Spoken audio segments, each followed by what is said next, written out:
दोस्तों आज हम फार्मिंग किचन में आप सबके लिए एक ऐसी स्पेशल रेसिपी तैयार करने वाले हैं जो बूढ़े हो या छोटे सबको पसंद आती है, जिसका नाम है मसाले वाली मूंगफली।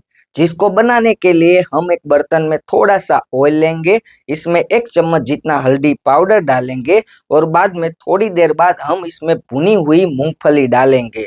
और दोस्तों अब हम 1 से 2 मिनट तक अच्छी तरह से चम्मच या किसी भी बर्तन की मदद से कुछ इस तरह हम इसको मिक्स करेंगे।